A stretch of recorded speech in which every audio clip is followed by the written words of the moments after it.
s'appelle Eva Braun. Elle est la maîtresse d'Hitler. Elle fait sa gymnastique au bord d'un lac de montagne, pendant que des millions de victimes de son amant agonisent dans toute l'Europe.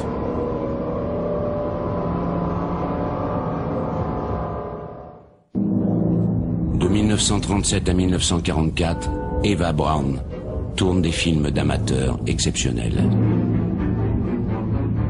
Il nous faut entrer dans les coulisses du Troisième Reich, au Berghof, le chalet d'Hitler, véritable centre de décision du nazisme.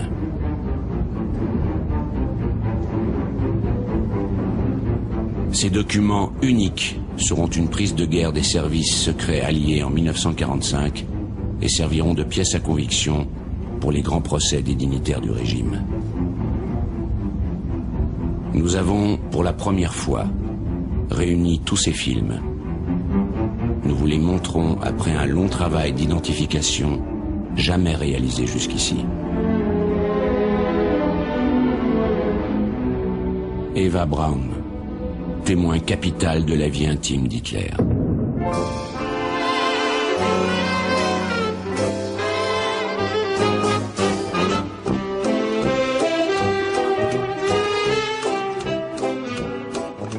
C'est encore la paix, ou plutôt l'avant-guerre. Berchtesgaden, station de montagne près de Munich, au sud de l'Allemagne, dans les Alpes de Bavière. Le Berghof est à quelques kilomètres. C'est ainsi qu'Hitler l'a baptisé, le Havre de la montagne. Le décor du film d'Eva Braun, c'est la terrasse où Hitler reçoit et parfois se repose. Il est le maître absolu de l'Allemagne depuis maintenant 4 ans. Eva Braun, à droite, en reflet dans la vitre, le film sans arrêt. Elle croit qu'un jour Hollywood se servira de ses plans pour une superproduction sur le Führer.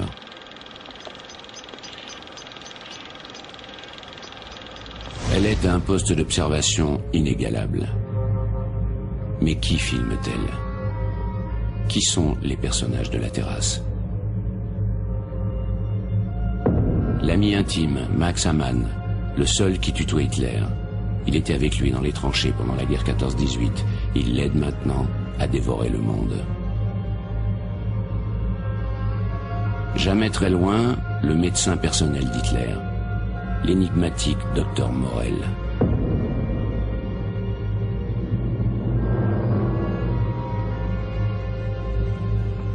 Le secrétaire particulier d'Hitler, Martin Bormann, espion servile de l'entourage. Le photographe personnel d'Hitler, Heinrich Hoffmann, il joue un rôle essentiel auprès du Führer. Il le connaît depuis longtemps, ils se sont rencontrés après la Grande Guerre. Hoffmann est de toutes les grandes occasions. Il virevolte avec son appareil pendant qu'Eva Braun filme. Hoffmann prend 5 millions de photos d'Hitler qui seront aussi capturées en 1945 par les Alliés et utilisées dans les procès et les livres d'histoire. Être si près du Führer est un grand honneur et chacun s'empresse de lui obéir et de lui plaire. Son conseiller diplomatique, Walter Evel, à droite, montre à Hitler et au sculpteur Arno Breker la dernière caméra américaine, un cadeau pour Eva Braun. Mais la pellicule est allemande, c'est de l'Agfacolor 16 mm, superbe. Tous se laissent filmer, ces personnages historiques comme l'architecte Speer, ici au centre du premier cercle des intimes.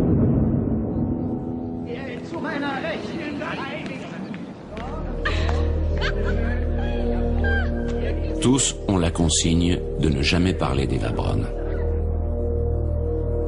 Elle est la maîtresse du Führer, mais secrète. Il lui fait des baisements cérémonieux comme à toutes les femmes qu'il rencontre. Personne ne doit en parler, le personnel doit rester discret, le public ne doit pas savoir. Elle est officiellement une secrétaire parmi les autres, mais avec un meilleur salaire, 1000 marks, dans les 4000 € par mois. Lorsqu'elle tourne ses films d'amateurs, c'est pour justifier sa présence. auprès du Führer. Nous sommes en 1937. Hitler passe déjà beaucoup de temps au Berghof. Eva Braun le filme en le glorifiant, sans se soucier de ce qu'il fait ni de ce qu'il prépare.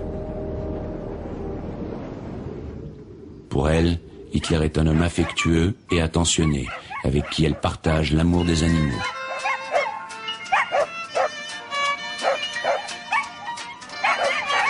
Hitler est lié par un sentiment très fort envers sa chienne Blondie, berger alsacien. Il la tuera en 1945 pour tester l'efficacité de la capsule de cyanure avec laquelle il se suicidera.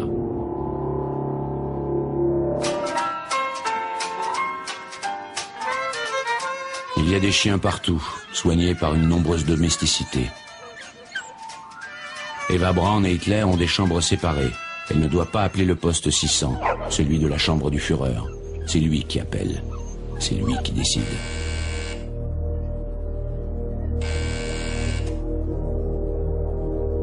Car l'obsession de domination d'Hitler s'exerce d'abord sur les femmes.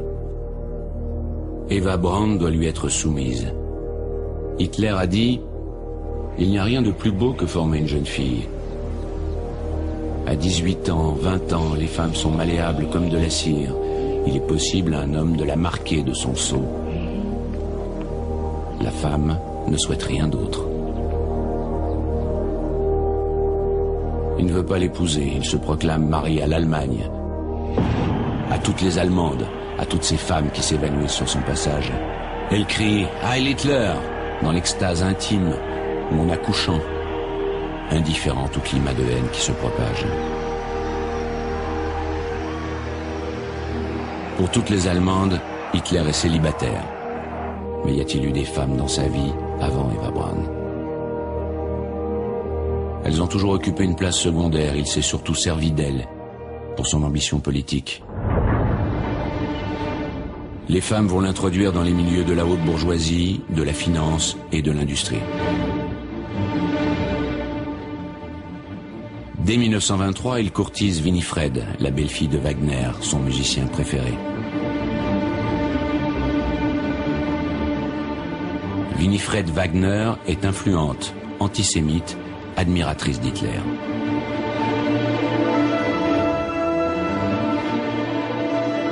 En privé, elle l'appelle Wolfie, mon petit loup.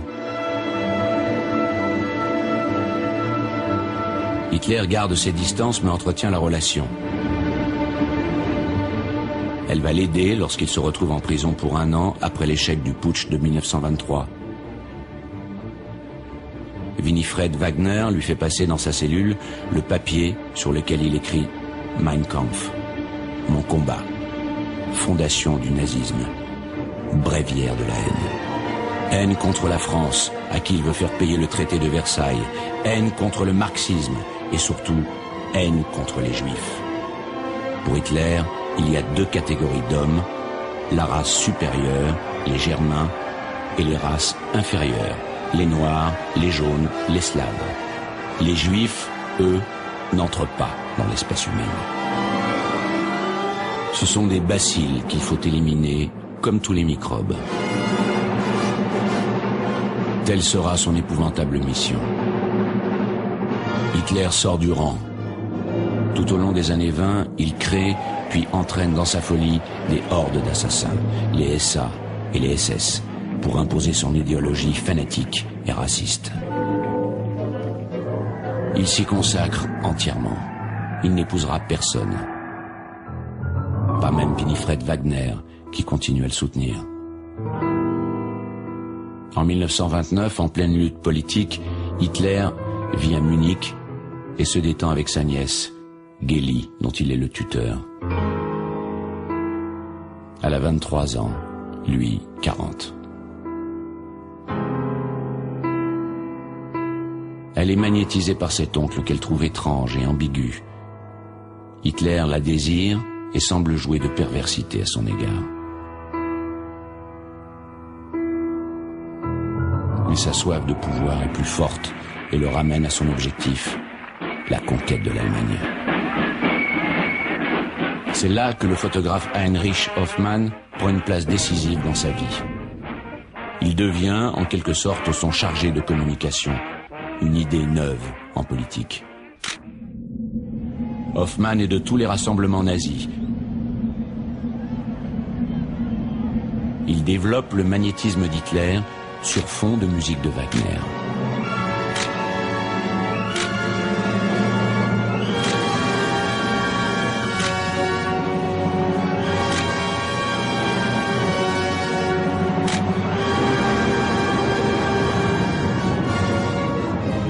Hoffmann a une boutique dans le centre de Munich. En 1929, il cherche une secrétaire et passe une annonce. Une jeune fille se présente, Eva Braun, 17 ans. Elle sort d'une école religieuse, elle n'a aucune idée sur rien, sauf devenir actrice et aller à Hollywood.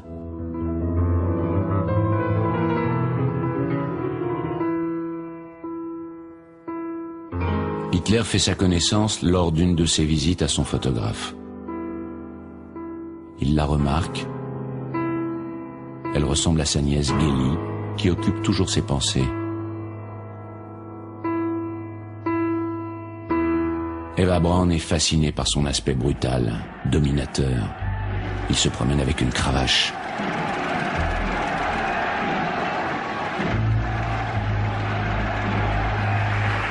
Il dit « La foule est femme et les masses aiment à être dominées comme des épouses ».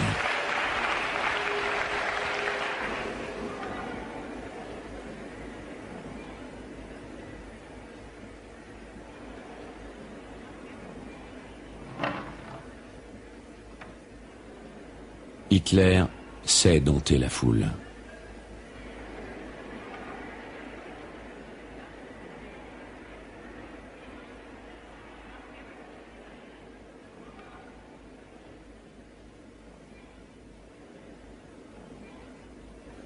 Il hypnotise l'Allemagne. Il hypnotise la star de cinéma allemand de l'époque, Leni Riefenstahl. Il la voit dans son film Le Grand Saut. Il est attiré par son érotisme juvénile.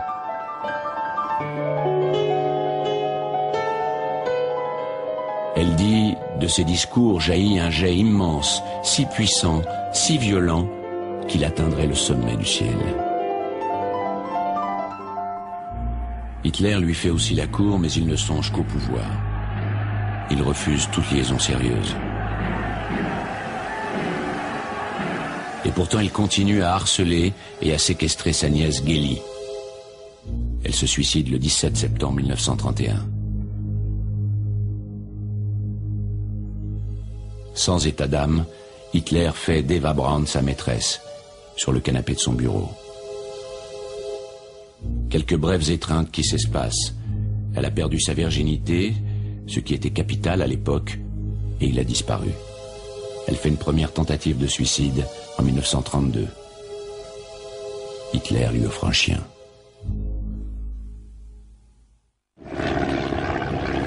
Hitler sillonne l'Allemagne à toute vitesse, dans la première campagne électorale moderne, en avion privé. Eva Braun ne voit pas plus celui qu'elle appellera toujours, même dans l'intimité, Mein Führer.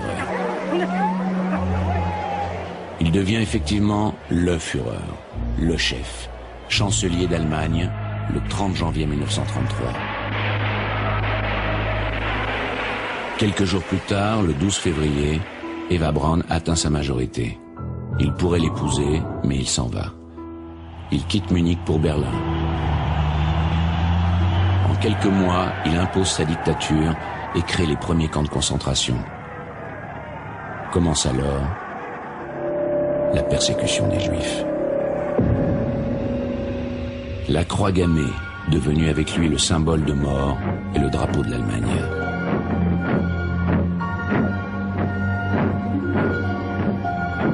Il fait de Leni Riefenstahl la réalisatrice du Troisième Reich et exploite sa ferveur et son talent. Elle lui donne le chef-d'œuvre de la propagande, le triomphe de la volonté. Ce film enracine le nazisme en Allemagne et lui fait gagner de nombreux adeptes dans le monde.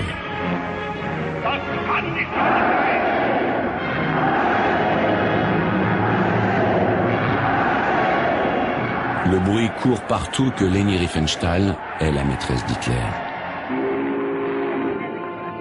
Elle est invitée à New York.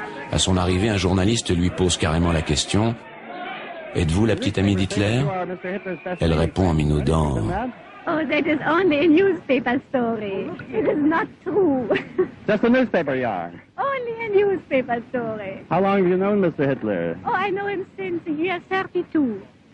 1 year before he would be Reichskanzler. Le 28 mai 1935, Eva Braun avale un tube de somnifère. Elle est sauvée de justesse. Pour la calmer, Hitler lui offre une petite maison à Munich. Elle y vit à partir de 1936 avec son chien. Elle reçoit sa famille à laquelle elle a d'abord caché sa relation. Son père, Fritz Braun, qui enseigne la menuiserie, est un protestant rigide. Sa mère, Franziska, parfaite femme au foyer, est catholique et réprouve les liaisons hors mariage. Ce couple d'Allemands moyens n'affiche pas un nazisme fanatique. Elle a 2 sœurs. L'aînée, Ilse, est l'assistante et secrètement la maîtresse d'un médecin juif qui parviendra à s'enfuir. La cadette, Gretel, est proche d'Eva Braun. Elle lui ressemble beaucoup. Eva Braun admire ses sœurs et veut leur prouver qu'elle peut accomplir son destin de femme, avoir un amant, se marier. C'est pour cela qu'elle s'est laissée séduire par Hitler. Pour lui, Eva Braun est le type même de la femme aryenne, saine, blonde et de race pure.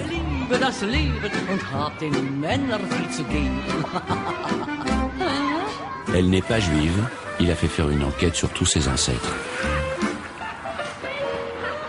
Elle n'est pas non plus suspecte de la moindre contestation politique.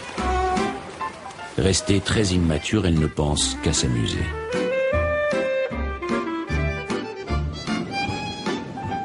En 1937, Eva Braun passe de plus en plus de temps au Berghof. Elle a réussi à s'imposer comme la maîtresse en titre.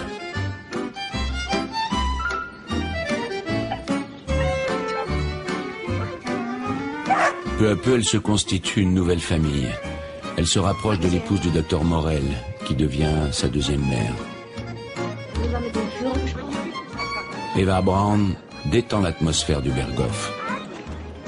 Elle est très sympathique, très gentille avec nous, écrit dans ses mémoires l'un des SS de la garde.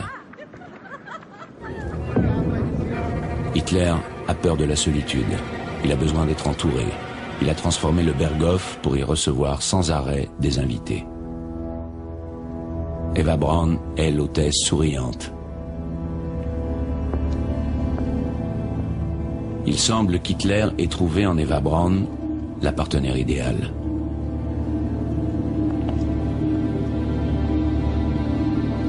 Il a confiance. Elle ne l'égorgera pas pendant son sommeil. Mais quelle est la nature exacte de leur relation ?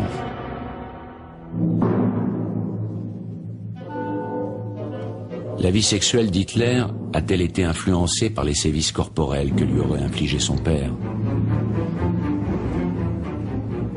Par l'amour exagéré qu'il a porté à sa mère ? Par les aventures impossibles de sa jeunesse pauvre et désespérée. Divers indices sont troublants. Il ne supporte pas d'être touché, mais il aime caresser longtemps, trop longtemps, les bras des enfants, comme ici le fils de son ami Speer. Mais Speer lui-même, ses rapports avec Hitler sont ambigus. Avait-il une relation homosexuelle ?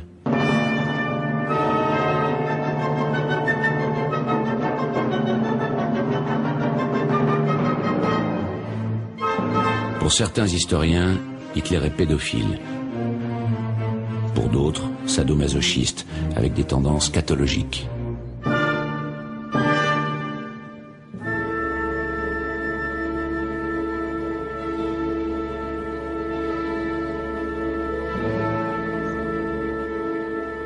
Pourtant, Eva Braun le filme comme un homme normal. Et sur le plan de la sexualité, elle ne se plaint jamais. Elle donne plutôt l'impression d'être satisfaite. Elle se procure des diaphragmes et les premières pilules contraceptives. Elle est fascinée, docile, complaisante, et prend toujours soin d'ignorer les crimes qu'Hitler est en train de commettre.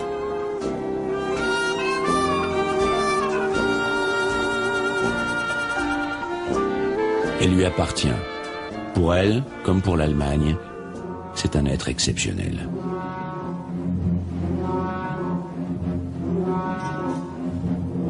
Elle est hypnotisée par ses yeux, toujours immobiles. En fait, il craint la lumière. Les attaques de gaz de la Grande Guerre en seraient la cause. Il porte des lunettes, mais seulement en privé. Il se sert souvent d'une grosse loupe. Eva Braun est troublée par la voix d'Hitler, différente de la manière dont il martèle ses slogans.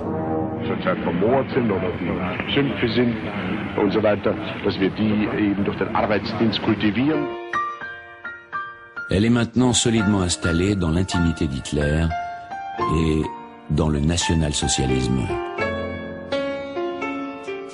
Elle porte donc le costume traditionnel bavarois, l'élégance du terroir, éloignée de la sophistication de Leni Riefenstahl, qui dit alors d'Hitler « C'est normal qu'il soit avec elle, il préfère les femmes douces aux yeux de veau », comme Eva Braun. Mais c'est bien Eva Braun qu'Hitler a choisi. Elle va devenir le témoin privilégié des événements à venir. Le 13 mars 1938, Hitler réussit ce qu'il appelle l'Anschluss, l'annexion de l'Autriche, son pays natal. Les démocraties occidentales ne bronchent pas, ce qui va l'encourager au pire. Il se sent invincible. Il fait venir Eva Braun et il passe une nuit exceptionnelle à l'hôtel impérial de Vienne. Elle envoie une carte postale à sa famille, elle écrit « Je suis folle, folle de joie, folle d'orgueil ». Elle est la compagne d'un conquérant.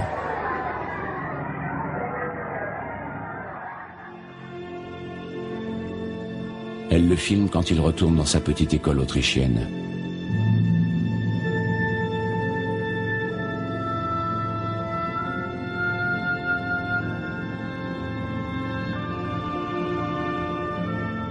Il savoure ce moment unique et mesure le chemin parcouru.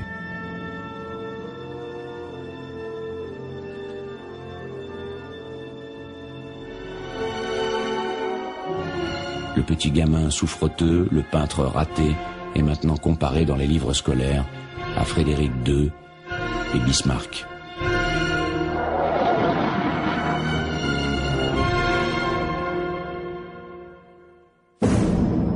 Dès l'été 1938, il repart dans ses projets de conquête. Il veut continuer à intégrer ceux qui parlent allemand et qui vivent encore en dehors du Reich, comme les Sudètes, des Tchèques d'au-delà de ces montagnes. Dans le grand bureau du Berghof, avec son incroyable baie vitrée qui peut s'ouvrir sur les Alpes, Hitler envisage la meilleure stratégie, avec Göring, l'un des grands chefs nazis. La situation est moins simple que celle de l'Autriche. La Tchécoslovaquie est protégée par la France et la Grande-Bretagne. Réclamer une partie de son territoire comporte un risque de guerre. Mais les Français et les Anglais signent le 30 septembre 1938 les accords de Munich qui démembrent la Tchécoslovaquie.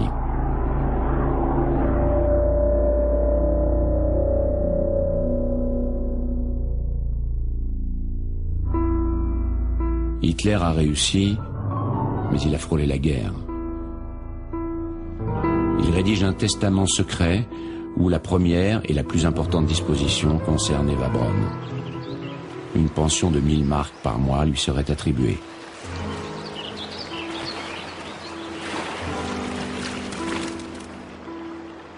Hitler prouve ainsi la place qu'elle a prise dans sa vie.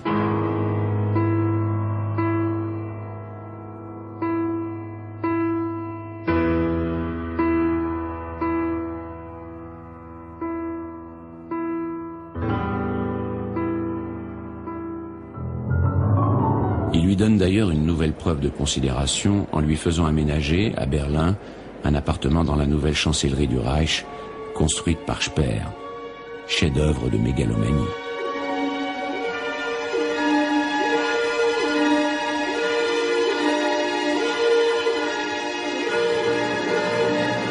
Hitler se fait construire aussi un donjon sur le mont Kelstein, à 1800 mètres au-dessus du Berghof.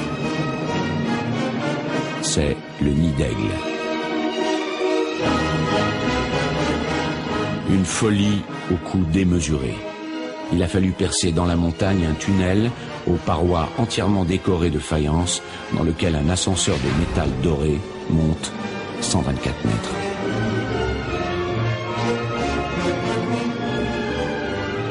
Il débouche sur ce cloître de pierre de taille où les dignitaires nazis amènent leurs enfants faire des cures d'altitude.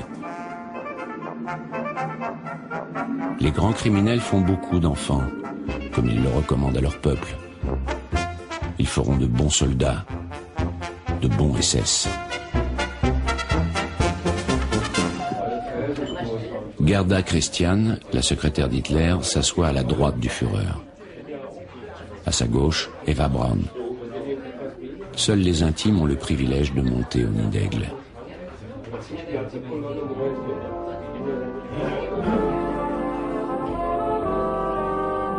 Eva Braun invite sa famille. Si son père accepte enfin que sa fille puisse avoir une liaison hors mariage, sa mère, en bonne catholique, n'admet toujours pas, mais savoure la situation. Eva Braun les a prévenus. Soyez patients, le Führer a des responsabilités envers la nation. Le devoir sacré de tout Allemand patriote est d'accepter certains sacrifices.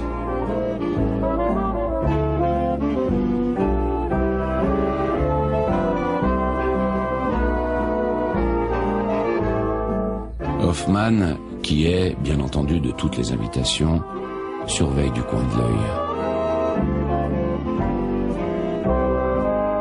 Speer est toujours aussi décontracté. Sa femme veille, avec Eva Braun, à ce que le salon du Führer soit toujours fleuri.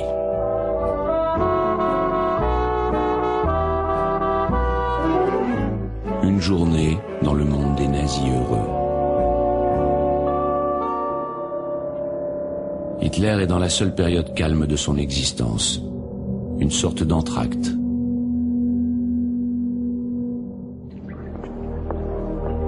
Il peut encore profiter de son pouvoir.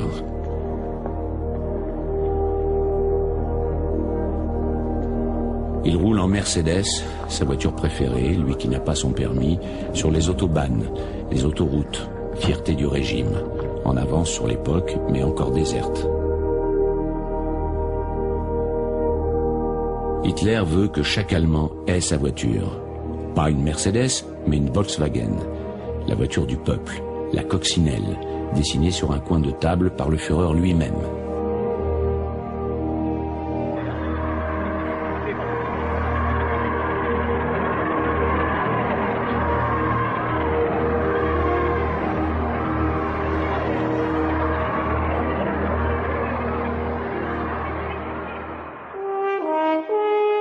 Hitler inaugure encore des salons de peinture, fier d'avoir débarrassé le monde de l'art juif, remplacé par l'art nazi.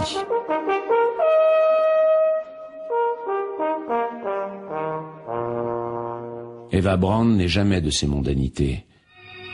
Magda Goebbels, la femme du ministre de la Propagande, est la première dame du régime. Elle a épousé Goebbels pour être proche d'Hitler, dont elle est folle amoureuse. Elle est le modèle nazi de l'épouse allemande. Elle est blonde, elle fait beaucoup d'enfants, qu'elle assassinera tous au dernier jour du Reich.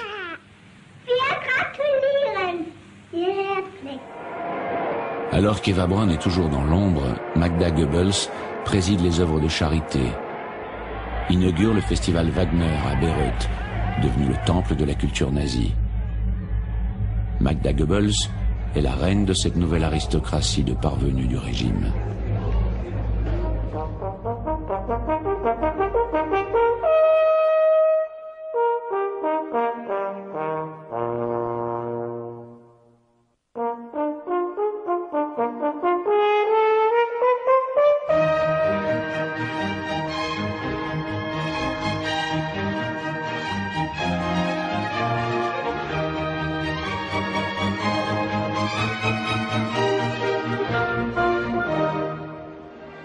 Hermann Göring est l'un de ses parvenus. Ancien pilote de chasse, héros de la guerre, nazi de la première heure, désormais maréchal et chef de l'aviation, il possède une immense propriété au nord de Berlin, remplie de trophées de chasse et de tableaux de maîtres raflés aux Juifs. Il reçoit Hitler, mais pas Eva Braun, car ce morphinomane n'en est pas moins puritain. Il n'invite pas les maîtresses. Le 4 novembre 1938, le baptême de la fille de Göring est l'une des rares cérémonies religieuses auxquelles assiste Hitler. Eva Braun n'est pas conviée. Les mondanités, elle les fait chez elle, avec sa mère, sa sœur Gretel et ses amis dans sa maison de Munich. Comme tous les Allemands, ils ne savent pas que leur destin est scellé. Hitler déteste la paix. Il a mal vécu le soulagement des Allemands après les accords de Munich. Il veut retendre la situation, revenir à Mein Kampf. Il l'a écrit. Il est venu pour faire la guerre. Pour faire la guerre, il faut la haine. Les Juifs vont servir à créer un nouveau climat de haine. Les choses s'accélèrent. Le 9 novembre 1938, Hitler et Göring ordonnent un immense pogrom qui portera ce nom sinistre, la nuit de cristal.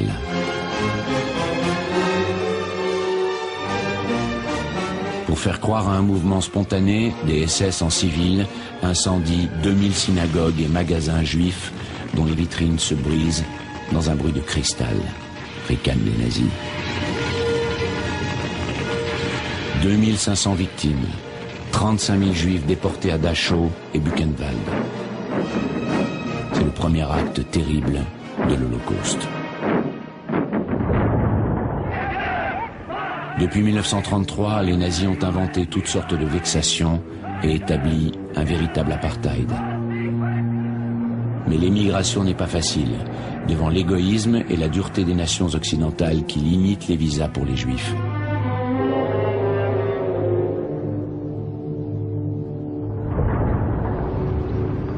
Au Berghof, Eva Braun filme l'arrivée de l'envoyé spécial du roi Ibn Saoud d'Arabie, qui s'oppose à l'établissement des Juifs en Palestine et apporte son soutien au nazisme.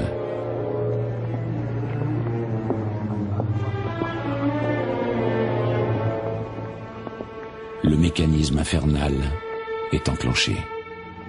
Wenn es dem internationalen Finanzjudentum in und außerhalb Europas gelingen sollte, die Völker noch einmal in einen Weltkrieg zu stürzen, dann wird das Ergebnis nicht die Bolschewisierung der Erde und damit der Sieg des Judentums sein, sondern die Vernichtung der jüdischen Rasse in Europa.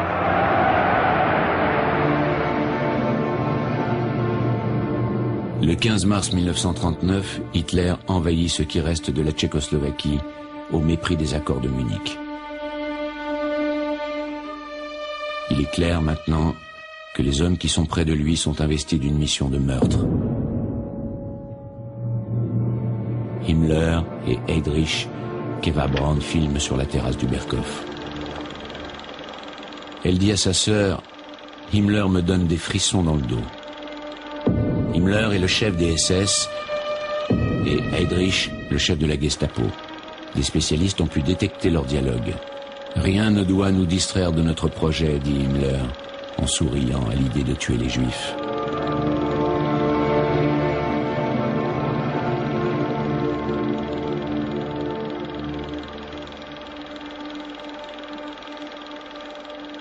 Pendant que se trament les horreurs de la guerre et de la Shoah, Eva Braun, toujours aussi indifférente, met en scène sa mère devant une agence de voyage de Munich.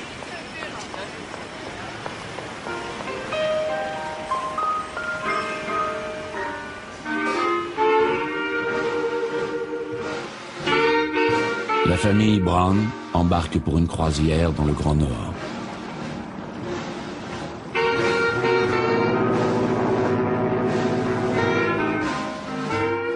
Hitler a bien recommandé à Eva Braun de ne pas s'exposer au soleil qui, dit-il, provoque le cancer de la peau.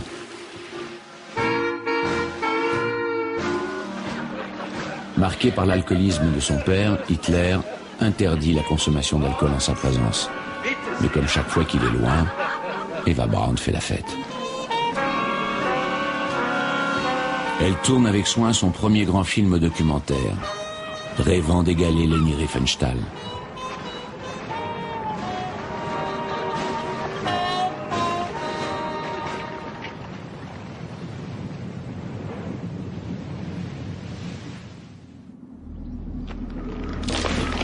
À son retour au Berghof, Eva Braun filme une atmosphère très différente de celle de son départ. Les SS de la garde sont en grande tenue, même les serveurs de la terrasse.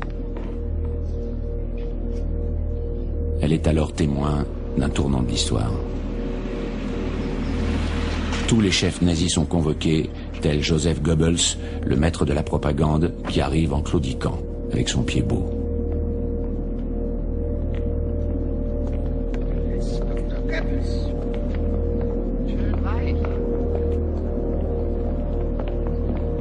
Joachim von Ribbentrop, le représentant en Champagne, devenu ministre des Affaires étrangères parce qu'il parle anglais et qu'il sait tenir une tasse de thé.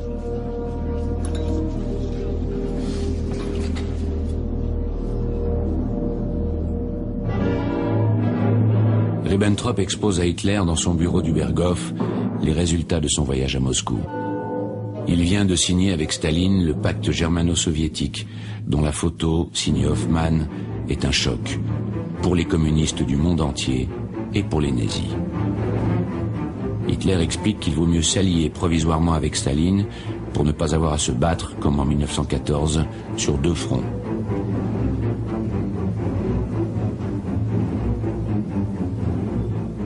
Ce pacte laisse le champ libre à Hitler. Le 1er septembre 1939, il lance son armée sur la Pologne. La Grande-Bretagne et la France, alliées de la Pologne, déclarent la guerre à l'Allemagne. Eva Braun est inquiète, comme tous les Allemands. Hitler la rassure, ça ne durera que 3 semaines.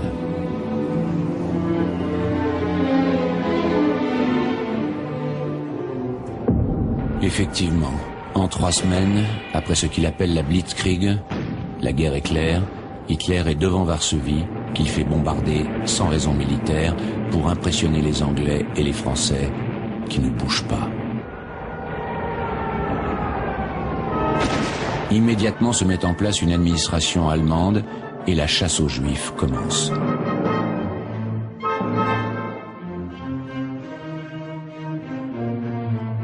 Ils vont désormais vivre un martyre dont nous n'avons pas idée.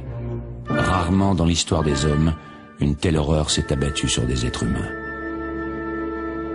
Hommes, femmes, enfants sont parqués dans le ghetto de Varsovie, séparés par un mur de 3 mètres, réduits à la famine. Certains finiront par se révolter, quelques-uns même par survivre, la plupart mourront, tués, gazés ou brûlés à Treblinka.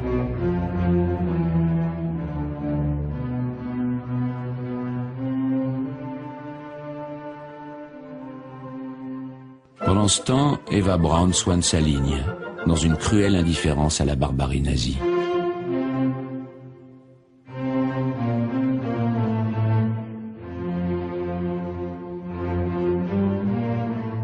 Elle se sent appartenir à la race des seigneurs.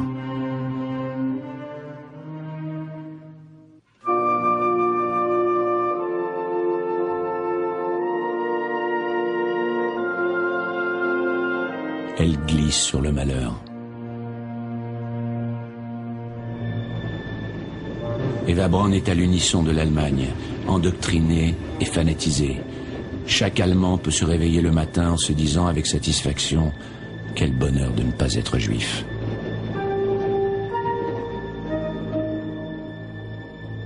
Hiver 39-40. Eva Braun filme. Hitler fait de longues promenades avec Speer et parle d'architecture, sa vocation refoulée. Ils veulent faire de Berlin la plus belle ville du monde. Elle sera rebaptisée Germania.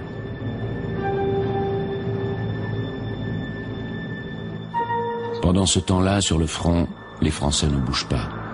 Ils appellent cela la drôle de guerre, et les Allemands la Sitzkrieg, la guerre assise. À Pâques, les nazis célèbrent le renouveau de la nature et l'anniversaire du Führer. Au Berghof, Eva Braun met en scène l'événement.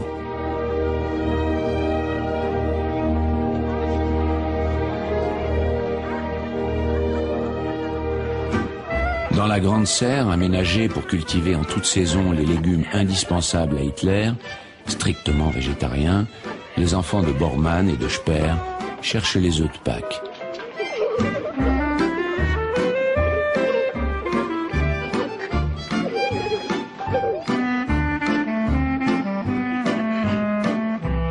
Eva Braun, elle aussi, rêve d'avoir des enfants comme toutes les Allemandes, à qui la propagande hitlérienne conseille frénétiquement d'assurer la relève de la race pure et les effectifs des armées.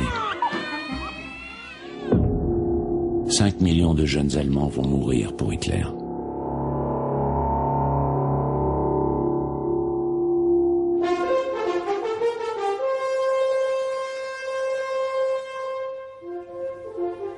Le 20 avril 1940, Hitler a 51 ans.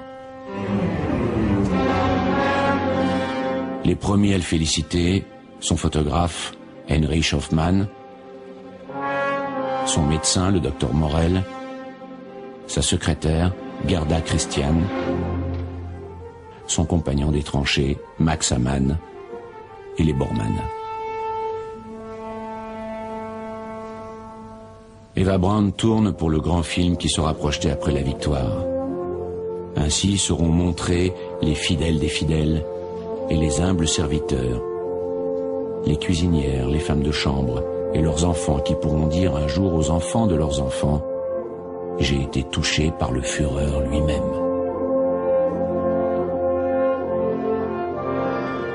Mais le moment est grave.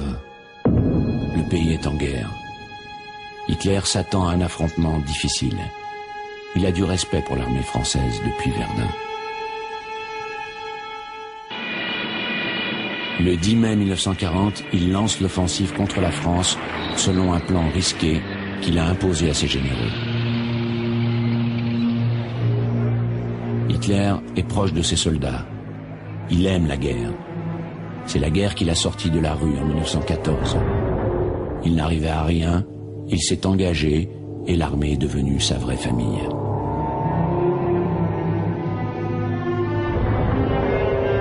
Sa seule véritable intimité, c'est avec les soldats.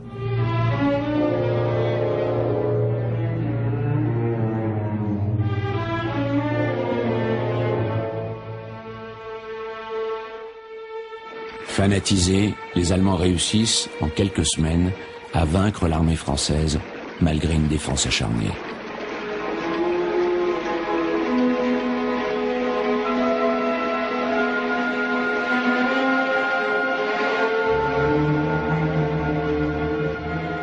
Pour Hitler, le symbole de cette victoire, c'est la reconquête de l'Alsace-Lorraine. Strasbourg est de nouveau uni au Reich. Le 22 juin 1940, Hitler arrive dans la fameuse clairière de Compiègne, où fut signé dans ce wagon historique l'armistice du 11 novembre 1918 qui consacrait la victoire de la France. Hitler a fait sortir le wagon de son musée, il l'a fait replacer ici pour que l'humiliation des Français soit complète. Le traité de Versailles est effacé, comme il l'avait prédit dans Mein Kampf. Le soir même, Eva Braun fait la fête dans sa maison de Munich avec parents et amis, comme tous les Allemands.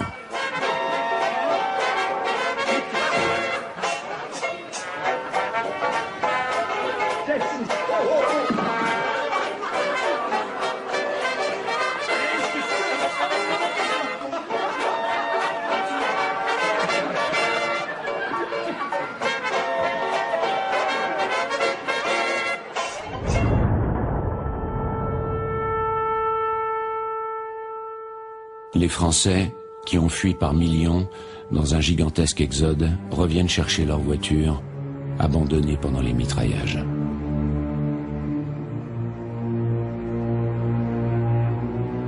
Les Allemands conduisent vers les camps de prisonniers 2 millions de soldats français.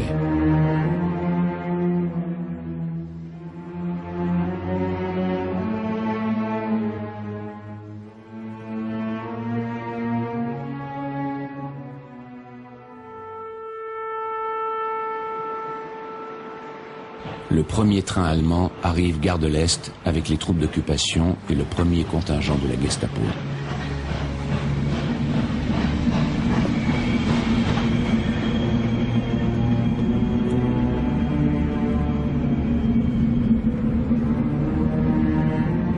Le lendemain de l'armistice, le 28 juin 1940, à l'aube, Hitler est à Paris. Il dit aux reporters des actualités allemandes « C'est vraiment une ville très belle, mais Berlin sera encore plus belle. » La Madeleine.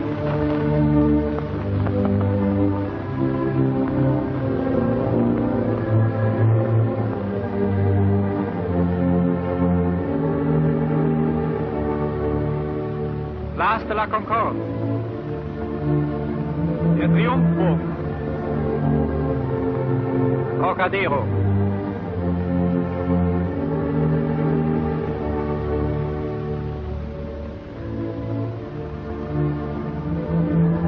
Ein Blick auf den Eiffelturm. Links vom Führer Professor Speer.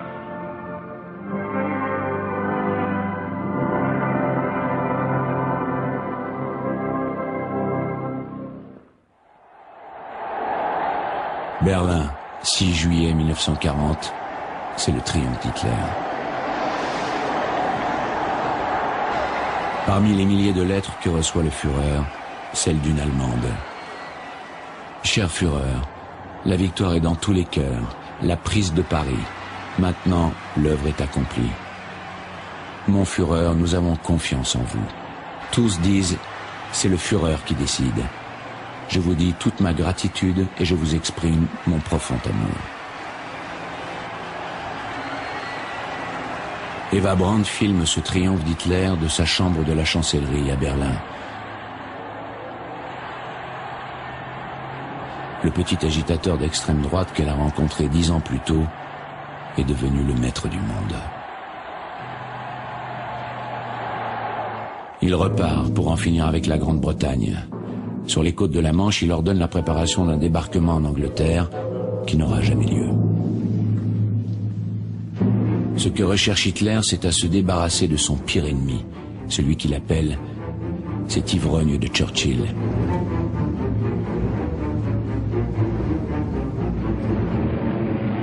Hitler lance ses bombardiers. Ainsi s'engage la bataille d'Angleterre.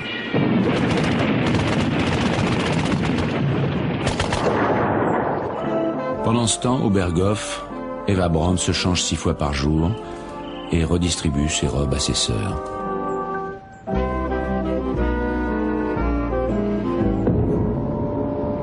Le Führer est de retour. Il est accompagné de Speer, toujours aussi présent.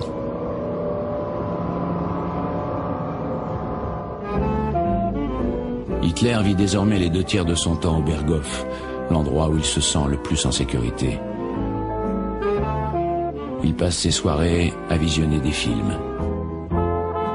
Très tard, Eva Braun montre ses tournages érotiques.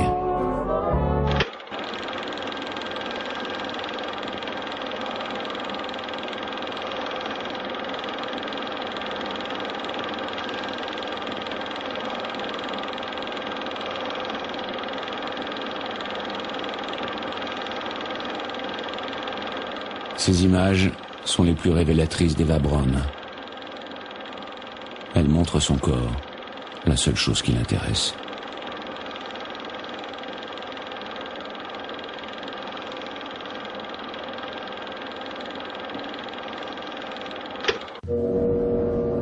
Hitler se couche rarement avant 3 heures du matin et se fait réveiller vers midi. Un frugal déjeuner, et il fait de longues promenades avec ses principaux conseillers, comme ici Ribbentrop. Il parle de la suite de la guerre, à l'Est. Ce que veut Hitler, c'est conquérir les terres de l'Est pour les redistribuer aux Allemands. Il contemple cette montagne en forme de table où la tradition allemande situe la tombe du grand empereur germain Frédéric Barberousse. Barbarossa, c'est le nom qu'Hitler choisit pour ce plan d'invasion de l'Union soviétique. Hitler se méfie, avec raison, de l'hiver russe. Il faut attendre le printemps suivant. Fin juillet 40, Eva Braun, toujours aussi indifférente au sort du monde, embarque, caméra au point, avec sa famille, dans l'avion du Führer. Un Focke-Wulf 200 Condor, qui finira 2 ans plus tard par être abattu en transportant des cadeaux de Noël d'Hitler à ses soldats. Pour ce voyage de juillet 40, Hitler a dépêché son pilote attitré, Hans Bohr. Ce film d'Eva Braun est un témoignage rare sur l'atmosphère de l'avion personnel d'Hitler. Large fauteuil de velours aux teintes de bon goût. Rien n'est trop beau pour les familiers du Führer, parmi lesquels figurent désormais les parents d'Eva Braun. Ils sont maintenant très fiers de la réussite de leur fille qui est reçue en ambassadrice par des officiers et des diplomates allemands.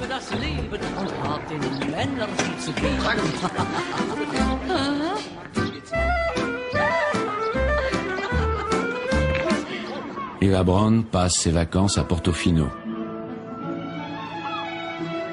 à l'hôtel Splendido, le plus sélect de l'époque, fréquenté par les stars.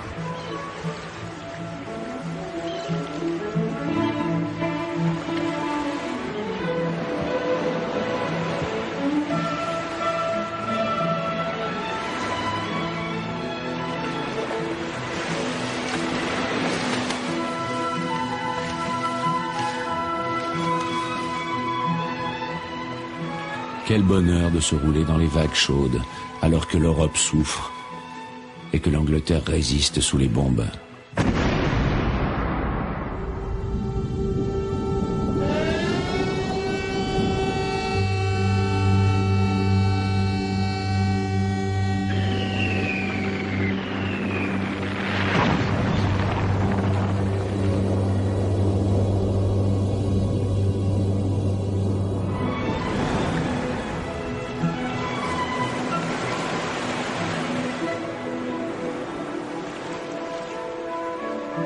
Ce sont les dernières vacances d'Eva Braun.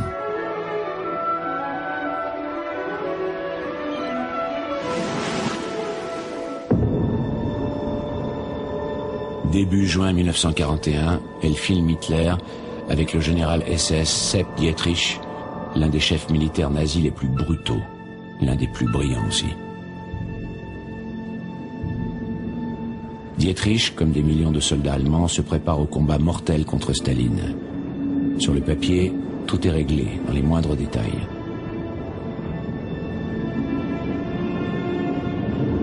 La Blitzkrieg aura vite fait de casser le russe.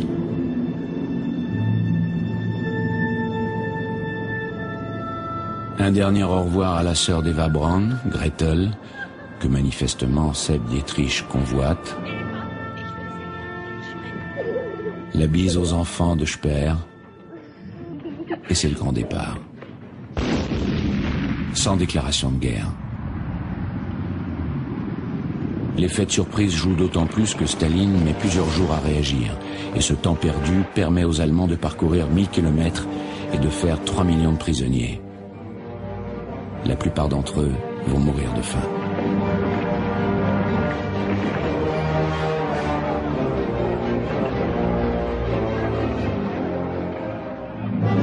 Hitler, accompagné d'Himmler, félicite Sepp Dietrich et le décore d'une nouvelle croix de fer.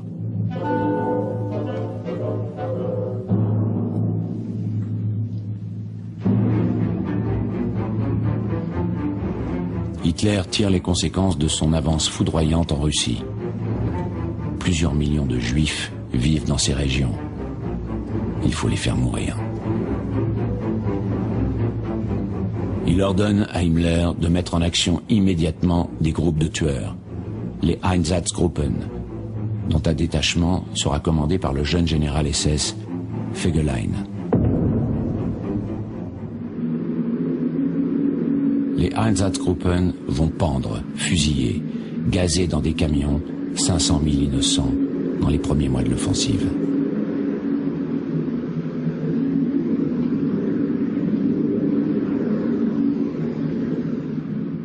Hitler échoue devant Moscou.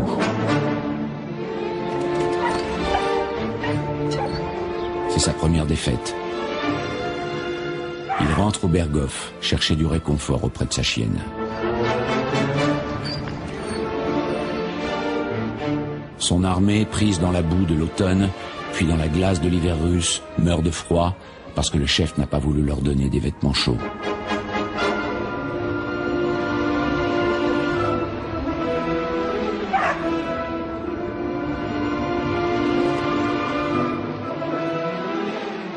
Eva, en revanche, est de plus en plus heureuse.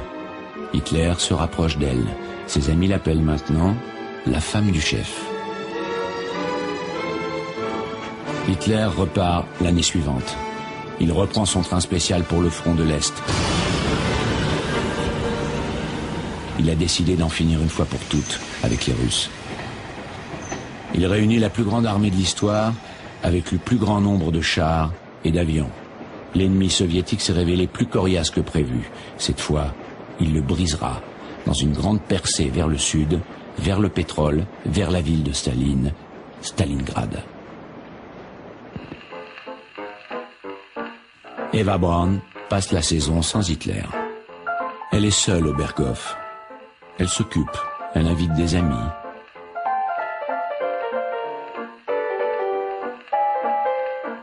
Elle filme cette belle inconnue qui lui jette un curieux regard.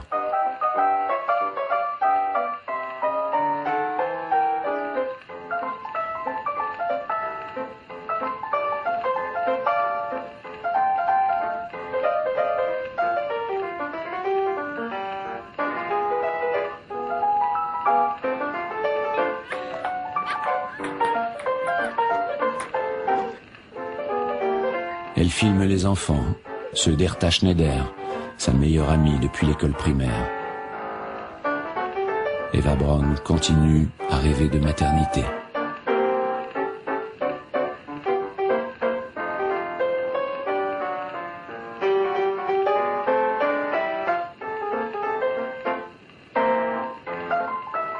Pourtant, elle a entendu Hitler tenir des propos inquiétants à l'égard de son éventuelle descendance.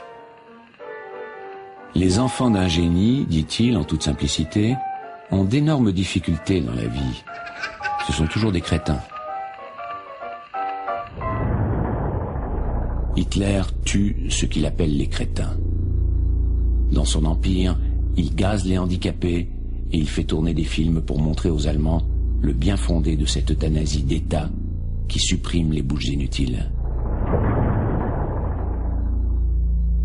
À la Noël 1942, alors que la 6e armée agonise à Stalingrad, Hitler se fait complaisamment filmer par Eva Braun, entourée d'enfants. Il les touche, il se rassure.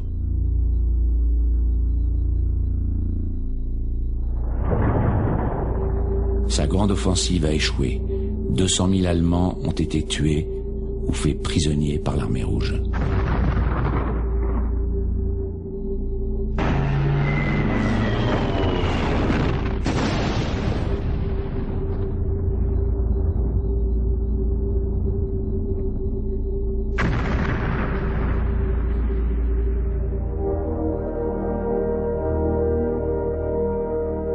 Eva Braun ne s'en fait pas. Elle est de plus en plus certaine de la victoire. Elle croit, comme tous les Allemands, que les armes secrètes vont renverser la situation. Comme les fusées V2 qu'Himmler inspecte à Peenemünde, sur la côte de la Baltique. Il les fait construire par ses déportés, dans des conditions effroyables.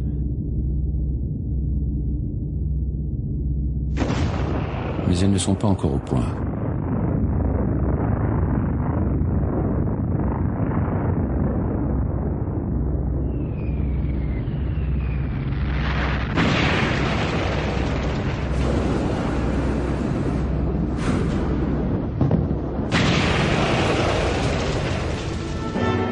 Speer est devenu ministre de l'armement. Il fait montre de qualité d'organisateur exceptionnelle qui prolonge la guerre. Malgré les bombardements, il fait produire plus de chars, plus d'avions qu'en 1940.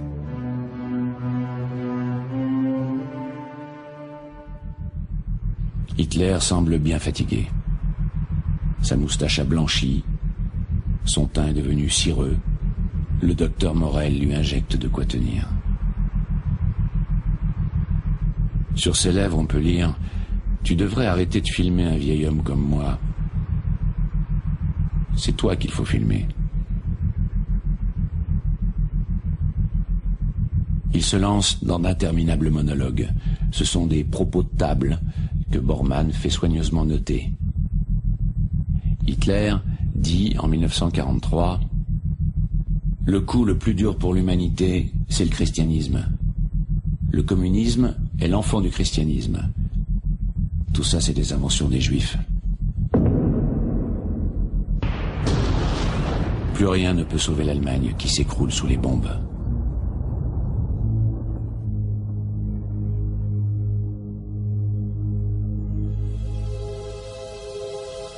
Il ne peut plus vaincre, mais il peut encore tuer. Il veut aller au bout de sa mission, éliminer les Juifs. La solution finale, le génocide de tous les Juifs, entre dans sa phase démentielle.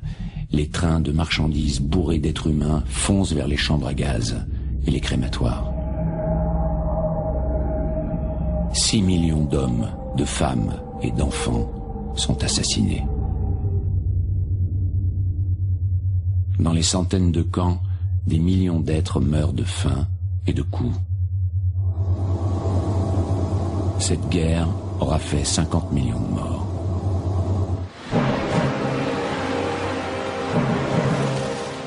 À quelques jours du débarquement allié en Normandie, Hitler marie la sœur d'Eva Braun, Gretel, avec le sinistre général SS Fegelein, l'assassin des Einsatzgruppen. Les témoins sont Bormann et Himmler. Le marié boit dans la coupe du Graal, selon le rite des SS.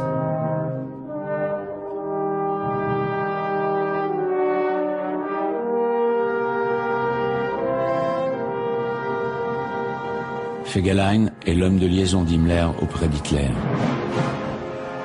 Son entrée dans le cercle le plus intime est un pas de plus dans la mainmise totale des SS.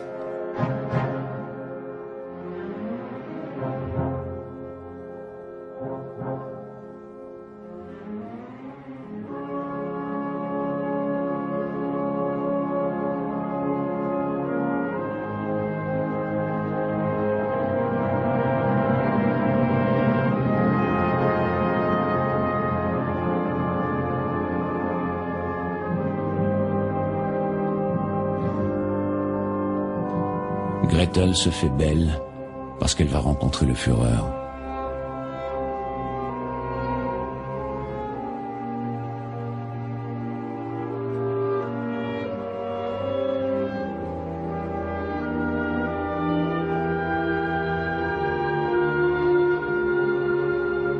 Hitler a voulu aussi ce mariage pour faire patienter Eva Braun, qui lui a dit « Je veux que ces noces soient très belles, comme si c'était les miennes. »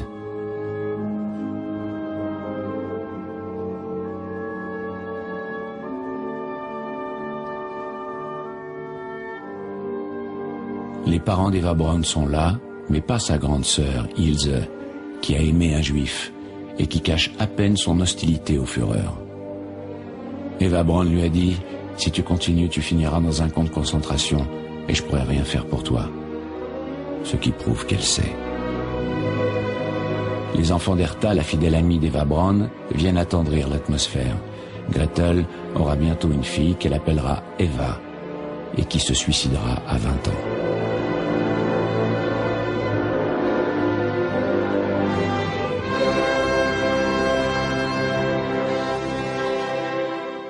Gretel ne vivra pas longtemps avec Fegelein. Le petit bourreau sera fusillé par Hitler 6 mois plus tard pour trahison.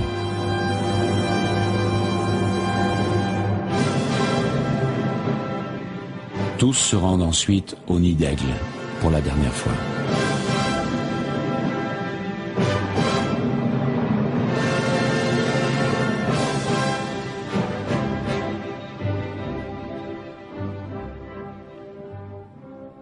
Ce sont les dernières images des films d'Eva Braun.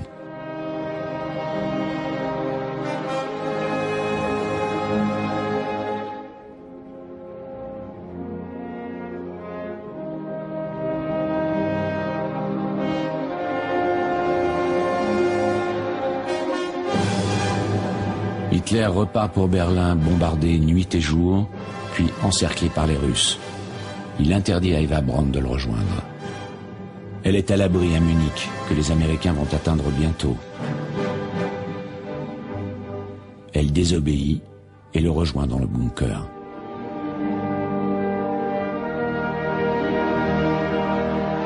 Il l'épouse. Ils se suicident tous les deux.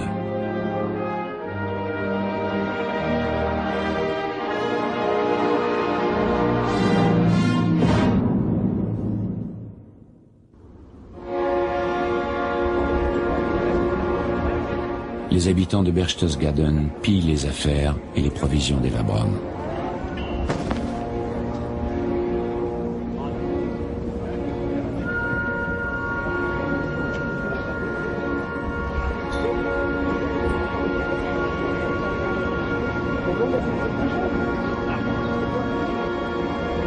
Le Berghof a été bombardé. Il ne reste plus grand-chose du décor du film d'Eva Braun. La serre a été cassée. Les soldats français de la 2e division blindée et les para-américains piétinent le grand bureau d'Hitler.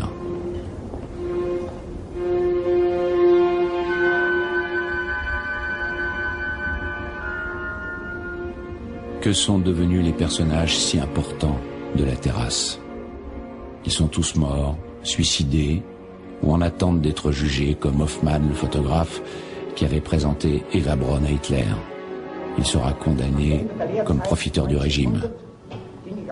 Mais qui n'a pas profité du régime, se défend Hoffmann. Qui n'a pas chanté les louanges d'Hitler ou acheté mes livres? Il va passer de longues années en prison, comme le général SS Sepp Dietrich, accusé de crimes de guerre.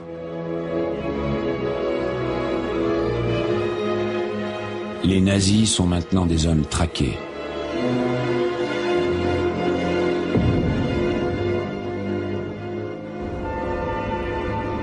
Eva Braun reste un mystère, celui de l'Allemagne. Elle a aimé Hitler comme l'Allemagne. L'Allemagne et le monde ont descendu les marches de l'enfer. Eva Braun, comme tant d'autres, a fermé les yeux. Elle n'a jamais eu le moindre remords, au contraire. Elle a tout fait pour laisser une trace de ces 13 années passées aux côtés d'Adolf Hitler. Quand elle a vraiment pris conscience que la fin était proche, elle a fait mettre en lieu sûr ses films et ses albums qui nous ont permis aujourd'hui d'entrer dans l'intimité d'Hitler.